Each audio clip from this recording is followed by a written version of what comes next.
विद्यार्थी मित्रांनो, आज आपण हायजेन्स प्रिन्सिपल ह्याच्या अगोदरच्या तासाला आपण हायजेन्स थेअरी त्याच्यामध्ये आपण सेकंडरी सोर्स आणि primary source of light. Primary source of light म्हणजे की जे सोर्स असणार आहे ते स्वतःहून लाईट इमिट करतात. त्यांच्यामध्ये असलेलं त्यांच्यामध्ये असलेलं टेम्परेचर किंवा करंट, इलेक्ट्रिसिटी किंवा करंट आणि केमिकल किंवा न्यूक्लिअर रिॲक्शनमुळं हे काही सोर्स स्वतःहून लाईट इमिट करतात. त्याला आपण प्रायमरी सोर्स असं म्हटलं आहे. आणि सेकंडरी सोर्समध्ये आपण म्हटलं की जे सोर्स स्वतःहून लाईट इमिट करत नाहीत, परंतु ते प्रायमरी सोर्सकडून लाईट रिसीव करतात आणि आपल्या सभोवताली रिफ्लेक्ट किंवा स्कॅटर करतात. अशा प्रकाराला सेकंडरी सोर्स आपण म्हणतो. आणि आणखी आपण वेव्हफ्रंट हा एक कन्सेप्ट शिकलो की वेव्हफ्रंटमध्ये आपण म्हटलं की the locus of all the points around the imaginary sphere drawn around the point source, and that point, all point in the phase, then such an imaginary sphere is called wavelet. And wavelet or wavefront. And wavefront are of three types. तीन प्रकारचे wavefront आपण पहिली spherical wavefront. Spherical वेव्हफ्रंटमध्ये point source असतो आणि वेव्हफ्रंट आणि source याच्यामध्ये finite distance असतात. दुसरा आपण प्रकार पाहिला प्लेन वेव्हफ्रंट. याच्यामध्ये वेव्हफ्रंट आणि सोर्स जो प्रायमरी सोर्स ॲक्च्युअल सोर्स आहे त्याच्यामधलं अंतर हे इन्फानाईट असतं. आणि तिसरा प्रकार आपण पाहिला आहे की सिलेंड्रिकल वेव्हफ्रंट. याच्यामध्ये सुद्धा सोर्स आणि वेव्हफ्रंट याच्यामधलं अंतर फायनाईट असतं. म्हणजे अशा प्रकारे, परंतु तो सिलेंडर वेव्हफ्रंटमध्ये जो सोर्स ऑफ लाईट आहे तो लिनियर सोर्स असावा लागतो. म्हणजे if the source of light is linear then the cylindrical wavefront is observe. हा जरा काल आपण याच्या अगोदर पाहिलेला बघा. आजच्या भागामध्ये आपल्याला पाहायचं आहे की हायजेन्स प्रिन्सिपल, हायजेनने जी थेअरी मांडली त्याचं त्यांनी एक प्रिन्सिपल तयार केलं. आणि प्रिन्सिपलचे दोन असे भाग पडतात, पहिला भाग आणि हा दुसरा भाग. मग प्रिन्सिपलचं स्टेटमेंट आपल्याला बघायचं आहे की हायजेनची थेअरी आपण बऱ्याच थेअरीनंतर हायजेनची थेअरी मांडली आणि हायजेनने सांगितलं की light in the form of wave किंवा light in the form of transverse wave. मग अकॉर्डिंग टू हायजेन्स द प्रिन्सिपलचं स्टेटमेंट आहे बघा, the each point on a wavefront acts as secondary source of light emitting secondary light waves called wavelet, and that wavelet in all directions which travel with the speed of light in the medium. त्याचे तयार होणाऱ्या ज्या wavelet आहेत किंवा वेव्हफ्रंट आहेत ते या लाईटच्या वेगाने ज्या दिशेला लाईट चालली त्या दिशेला ते ट्रॅव्हल होतात. हा झाला पहिला सेक्शन की जेवढे समजा उदाहरण आपण घेऊयापर्यंत, समजा हा पॉइंट सोर्स आहे लाईटचा एस, आणि ह्या सोर्स पासून ऑल डायरेक्शनला लाईट ट्रॅव्हल होणार आहे. हा जो पॉइंट सोर्स आपण कन्सिडर केला एस हा, आणि ह्या सोर्स पासून ऑल डायरेक्शनल लाईट ट्रॅव्हल होणार आहे. आणि आपण जर याच्यावर एक वेव्हफ्रंट ड्रॉ केली,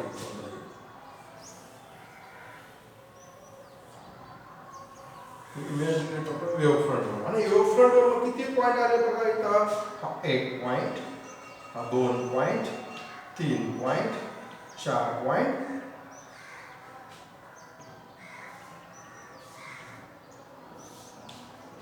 असे आपल्याला इथं पॉईंट मिळाले.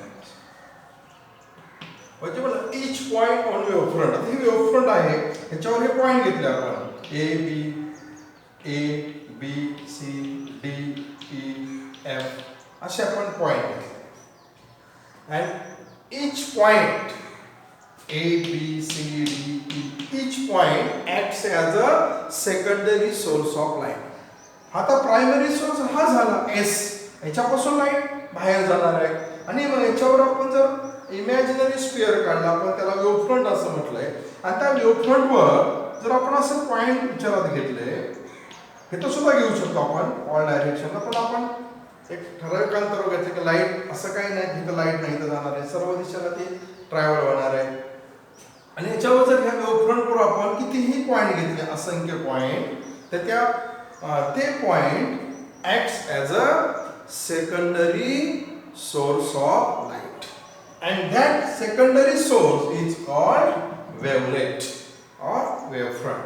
And this wavefront is in all direction which travel with speed of light. इकडे सुद्धा आहे, ही ऑल डायरेक्शनला ट्रॅव्हल होणार, बरोबर. ऑल डायरेक्शनला ही ट्रॅव्हल होणार. समजा आपण इकडली डायरेक्शन विचारात घेतली पॉझिटिव्ह एक्स ॲक्सिस डायरेक्शनला, तर अशा प्रकारे ती ह्या डायरेक्शनला अशी ट्रॅव्हल होणार आहे. ए बी सी डी हे जे पॉइंट घेतले, this point acts as a secondary source of light, and that point और that source is called wavelet. आणि ती वेवलेट काय करते, लाईटच्या वेगाने ज्या दिशेला लाईट जाणार आहे त्या दिशेला ती ट्रॅव्हल होत आहे. हा झाला पहिला सेक्शन, स्टेप प्रिन्सिपल. दुसऱ्या सेक्शन मध्ये काय आहे का, the new wavefront can be obtain by taking envelope of this secondary wavelength traveling in the forward direction. आता हा जो आहे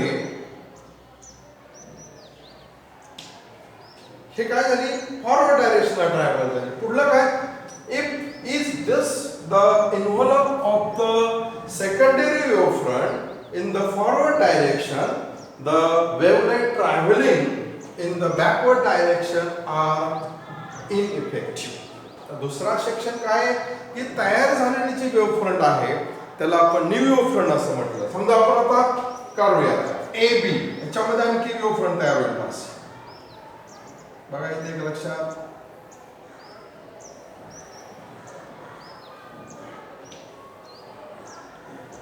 अशी वेव्हफ्रंट. आणि जर आपण अशा प्रकारे एक इमॅजिनरी परत केली, आतली समजा आपण म्हटलं at T is equal to 0, time 0 असताना, आणि समजा T is equal to some time, समजा T is equal to capital T, तर आपल्याला अशा प्रकारे न्यू वेव्हफ्रंट मिळाली. आणि परत आपण या न्यू फ्रंटवर अनेक पॉइंट घेऊ शकतो. म्हणजे ही वेव्हफ्रंट हे अंतर तयार करेल, असे हे डिस्टन्स ते ट्रॅव्हल करेल अशा प्रकारे. म्हणजे द न्यू वेव्हफ्रंट म्हणजे याच्यावरची न्यू वेव्हफ्रंट तयार होणार आहे या ठिकाणी. दिस न्यू वेव्हफ्रंट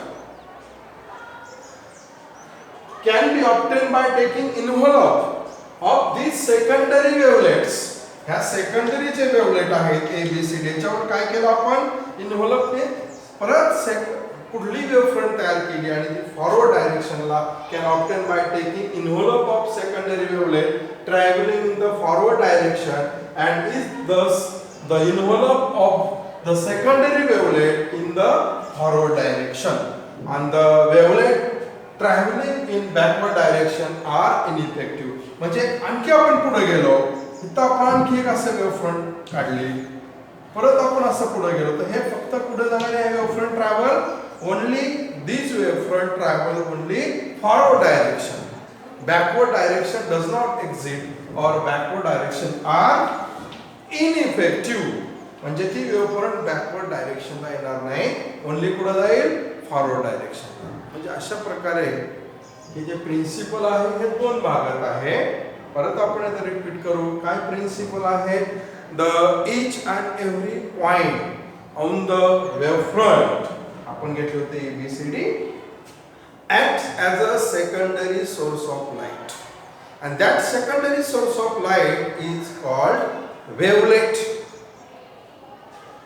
पुढला भाग त्याच्यामधला in all direction which travel म्हणजे which म्हणजे wavefront wavelet travel with the speed of light in the given medium. म्हणजे जी सेकंडरी वेव्हफ्रंट आहे तिला आपण वेव्हलेट नाव दिलं. ती लाईटच्या वेगाने ट्रॅव्हल होते की ज्या दिशेला लाईट चालली त्या दिशेला ती लाईटच्या वेगाने ट्रॅव्हल होते. हा पहिला भाग. दुसरा भाग काय आहे? द न्यू वेव्हफ्रंट तयार झालेली नवीन wavefront can be obtain by taking involve of this secondary wavelet travelling in the forward direction and thus is thus the traveling the envelope of secondary wavelet is traveling forward, the wavelet traveling the backward direction is ineffective. म्हणजे जी secondary wave तयार होणारे आपण involve add केल्यानंतर secondary wave ही only forward डायरेक्शनने travel होते, backward डायरेक्शनने ती म्हणजे समजा काय वेव्ह फ्रंट पुढे गेला आणि काय मागे गेला असं होत नाही. त्या फक्त पुढे पुढेच जातात, त्या मागच्या डायरेक्शनला किंवा रिव्हर्स डायरेक्शनला येत नाहीत. म्हणजे बॅकवर्ड डायरेक्शन इज इनइफेक्टिव्ह. मग आपण पाहूया की जर वेव्हफ्रंट ही प्लेन वेव्हफ्रंट असेल तर काय प्रकार होईल पहा. In plane wavefront source and wavefront is at infinite distance. आणि मग याच्यापासून जे रे येतात लाईट रे हे जे अंतर आहे या दोघांच्या मधलं हे आहे इन्फानाइट डिस्टन्स. म्हणजे सूर्य आणि पृथ्वीवर वेव्हफ्रंट असेल तर हे अंतर इन्फानाइट असेल. परंतु आपल्यापर्यंत पोहोचणाऱ्या वेव्हफ्रंट पर्यंत पोहोचणाऱ्या रेज असतात त्या मात्र कशा असतात? पॅरलल रेज असतात. म्हणजे अशा प्रकारे ते पॅरलल रेज असतात.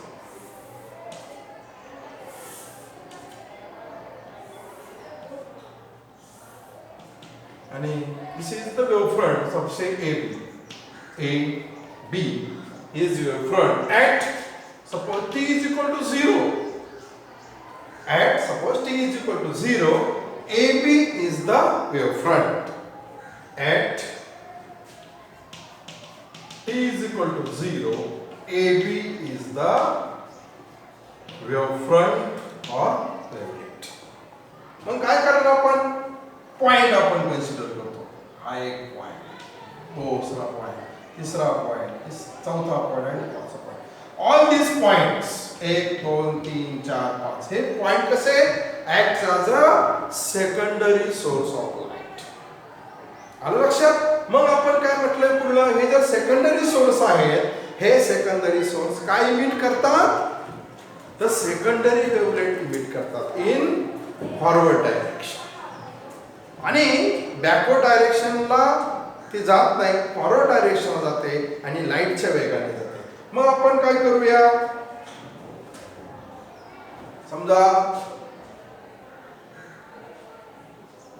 इन्व्हॉल्व काढूया आपण त्या ठिकाणी असा.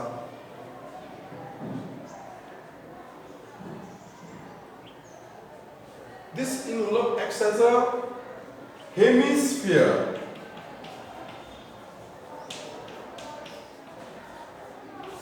or spherical surface, and this hemispherical surface, suppose we draw the another wavefront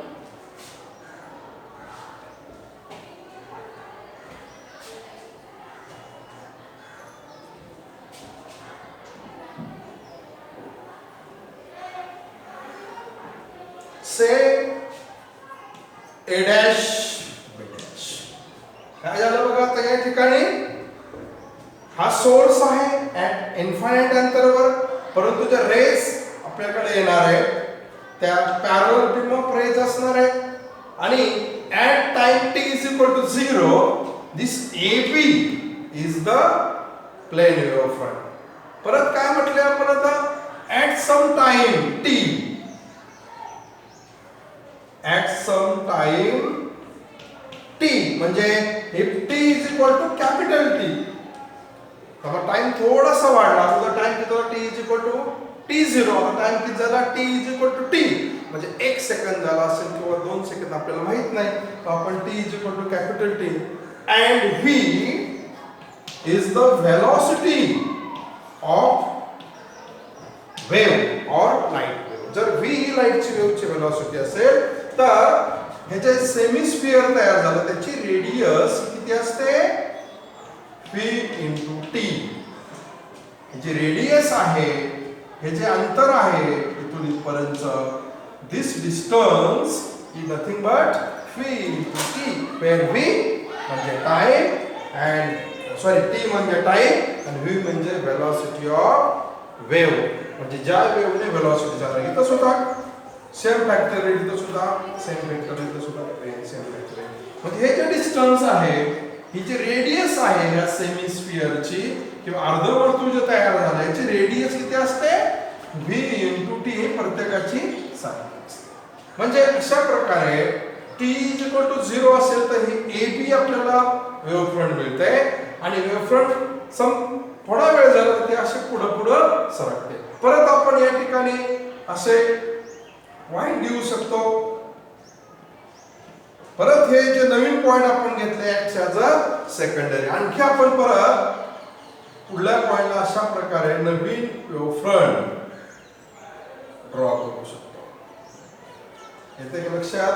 आणखी आपण पुढे नवीन म्हणजे अशा प्रकारे नवीन वेव्ह फ्रंट फॉरवर्ड डायरेक्शनला ड्रॉ करतो.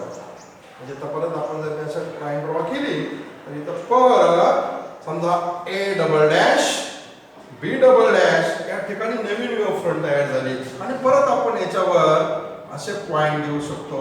आणि this point again acts as a, ह्या दोघांच्या बाबतीत A डॅश B डॅश आणि A double dash B double dash, हा सेकंडरी हा प्रायमरी, हा सेकंडरी हा प्रायमरी, हा सेकंडरी हा प्रायमरी. म्हणजे अशा प्रकारे नवीन वेव्ह फ्रंट फॉरवर्ड डायरेक्शनला तयार होत जाते, बॅकवर्ड डायरेक्शनला ती तयार होत नाही. हे कोणाच्या बाबतीत, in case of plane wave front. आता स्फेरिकल वेव्ह फ्रंटच्या बाबतीत काय घडत असेल, मग स्फेरिकल वेव्ह फ्रंट मध्ये आपण काय घेतो, सोर्स. पण कसा घेतो आपण, पॉइंट सोर्स. एस बल्ब असेल किंवा एखादी लहान लाईट असेल, हा पॉइंट सोर्स असतो आणि तयार झालेली वेव्ह फ्रंट आणि सोर्स याच्यामधलं अंतर असतं फायनाईट, मोजता येणारं अंतर असतं, इकडे इन्फानाईट असतं. आणि मग ही जी सोर्स पासून लाईट काय असणार आहे, ऑल डायरेक्शनला ट्रॅव्हल होणार. अशा प्रकारे या सोर्स पासून निघणारे जे रेज आहेत ते ऑल डायरेक्शनला ट्रॅव्हल होणार. आणि मग आपण याच्यावर काय काढतो, wave front. We draw wave front. अशा प्रकारे आपण तो wave front draw करतो. According to principle, the all points on this wave front, हे जे पॉइंट आहे ते wave front वर, समजा ही wave front आपण नाव दिलं तिला A, B नाव दिलं. ही जी आपण ड्रॉ केली wave front,